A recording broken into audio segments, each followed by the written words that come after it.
Don't forget to subscribe, guys. I need the subs. Hello, Crafty Andy here, and these are my thoughts. I'm not going to be the 100th person to analyze and react to Jack Stauper's Opal. You're all smart enough to know generally what it's getting at. It did remind me of a lot of people I met when I worked as an insurance agent. To be quick, the sales job was focused on seniors in retirement, or close to it, 55 to 75 years old ideally. I helped a lot of people save costs on their health insurance, life insurance, investments, and long-term care. I've been in massive homes with man-made creeks in the backyard to a single-wide trailer next to a creek in the backyard.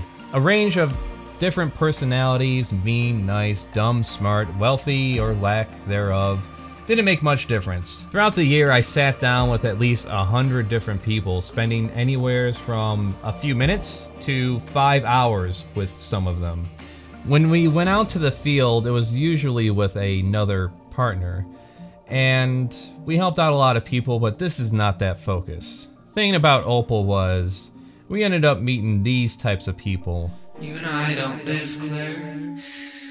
We survive.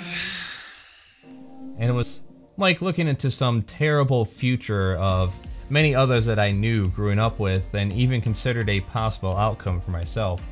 This is not about shitting on the less fortunate or making fun of the stupid. These are encounters I had in the field, and I see them as possible outcomes or subject of analyzing at the very least. One of the experiences that will always stick with me was the man we'll call Charlie. This was an appointment set up by my senior partner of the day, Bruce. How the process works here is there will be a mailing sent out that we will call to follow up on. That's how you get around the do not call list. We set up the time and place for an appointment to meet in person. There are a number of rules to follow in terms of sales and legalities to comply with too. For starters, we all passed the state exam and became certified insurance agents. We knocked on the door of this single-wide mobile home with built-on expansion sitting in a place surrounded by woods next to a very empty road. This is northern Michigan, so it's normal for neighborhoods and towns to be spaced out far in between. For perspective, the biggest major cities were Cadillac and Traverse City. Here on the beaches of the Grand Traverse Bay, you'll find some of the most beautiful people. And it's pure Michigan. The rest were small towns and villages.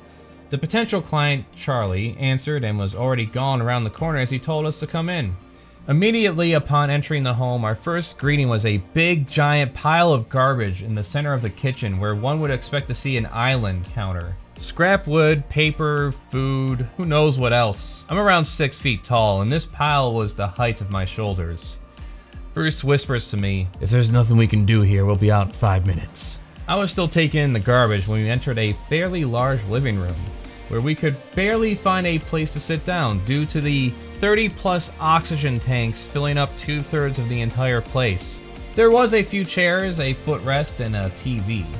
One entire wall had stacks of wood all the way up to the ceiling to supply the fireplace that is currently in use. I have a friend who is an active nurse, and he told me you'd be surprised how many old people on oxygen blow their faces off lighting up cigarettes. This would not be the first time that I met a person who would light up a square while there's an oxygen tube still shoved up their nose. We all know how flammable oxygen is. "I don't even care if I blow myself up right now," he declares with me feigning a smile while thinking, well, at least we'll go out with a bang. Coincidentally, later that day, a woman we sat down with told us how some people who get COPD just lose all drive and will to live. "Come here, I need you to bring me my cigarettes." Charlie was definitely one of those types, a man filled with Fox News right-wing rhetoric. As we went over his current finances and insurances, he complained about how Gawood was being taken out of the country. "You can't even display a manger scene like this anymore out in public," he says. The major complaint he has was this current health insurance plan that was refusing to cover his expenses. Looking over the unaffordable to anyone bill, the issue was that he tried to drink himself into a non-existence, if you know what I mean. There was a lot of forgettable conversations, with one last thing that stuck out while we got out the door. "I moved out here to be with my friends, and now all of them are dead." It's hard to describe. It was like this was some dark alternate reality. No wife, no companions, no family around. If there was ever a time I would look at such situations with a superiority complex, it was long since gone. All I see with times like this are the what could have beens. Just as easily, I can see the equivalent regarding a lot of people I know, knew, ended up here similarly. Can't really blame Charlie for his bleak outlook on life and the country we live in, as misplaced as those grievances may be. I've met broke people that refuse the idea of government covering medical costs, while they have to make decisions between whether they can afford the gas bill or buy some bread.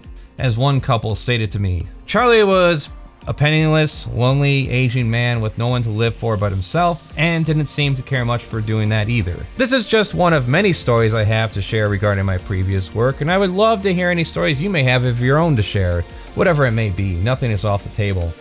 The last point I want to make is this going forward with these. It's sickening how many seniors I met financially destitute because they had a major medical event before turning 65.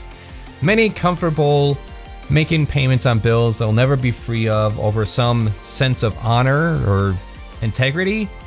Others selling off and trading all that they have in order to qualify for Medicaid.